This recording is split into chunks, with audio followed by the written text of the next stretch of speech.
Hello everyone, কেমন আছেন সবাই? কিচেনে আসলেই দুই বেলা পর পরই দেখা যাচ্ছে তেল শেষ হয়ে যায়, জারের মধ্যে তেল ঢেলে নিতে হয়।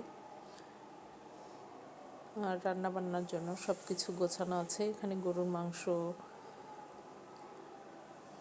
শাক সবজি এগুলো সব রান্না করব।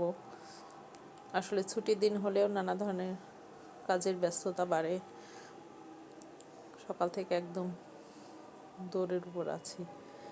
তো যাই হোক, 2 চামচ হলুদের গুঁড়া, 1 চামচ শুকনো মরিচের গুঁড়া, হাফ চা চামচ ধনিয়ার গুঁড়া, আমি খুবই ধনিয়ার গুঁড়া কম দেই। তারপরে জিরার গুঁড়া 1.5 চা চামচের মতো দিয়েছি। আর অল্প একটু লবণ আর সরিষার তেল দিয়ে ভালো করে মাংসটা মেখে ম্যারিনেট করে রেখে দেব।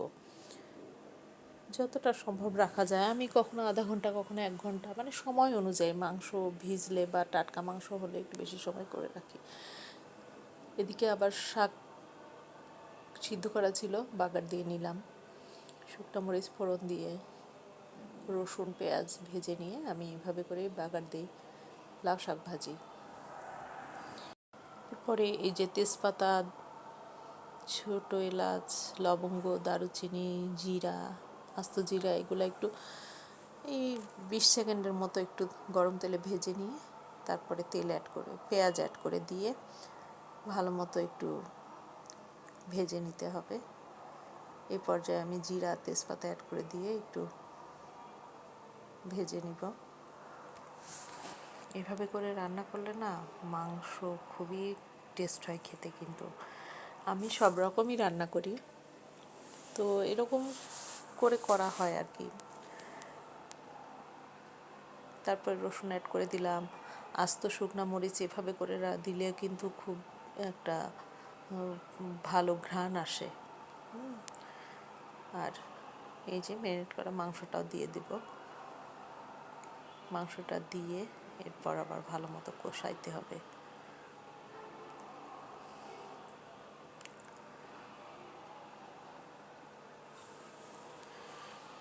ভালো মতো একটু কষিয়ে নিব। কষিয়ে নিয়ে যখন 50% সিদ্ধ হয়ে গিয়েছে, এই সময়ে আমি লবণ অ্যাড করে দিলাম। আগে অল্প একটু দিয়েছি, হাফ চা চামচের মতো। এরপরে এখন আবার 1.5 চামচের মতো দিয়ে দিলাম। এরপরে গরম পানি অ্যাড করে দিলাম। পাতিলের চারপাশ থেকে নামিয়ে দিয়ে ঢাকনা দিয়ে ঢেকে রেখেছি। তো এই পর্যায়ে আমার মাংস কিন্তু একদম সিদ্ধ হয়ে পারফেক্ট রান্না হয়ে গিয়েছে। আমি ভাজা জিরার গুঁড়া 1 চামচ আর হাফ চা চামচ গরম মশলার গুঁড়ো অ্যাড করে দিলাম।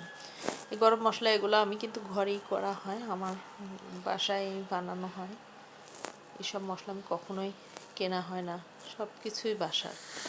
দেখেন মাশাআল্লাহ আমার মাংসের কালারটা খুবই টেস্ট হয় এরকম করে মাংস রান্না করলে। তো যাই হোক, আমি চুলাটা অফ করে দিয়ে টেবিলে খাবার দাবার সার্ভ করে দিয়েছি। এখানে 5 মিশালি ভেজিটেবল রান্না করলাম সকালে নাস্তার জন্য। আমার এখানে বাঁধাকপি চিংড়ি দিয়ে ভাজি, ছোট ছোট চিংড়ি দিয়ে লাউ শাক ভাজি, সালাদ, ডাল, আর এখানে আমার ইয়াম্মি গরুর মাংস।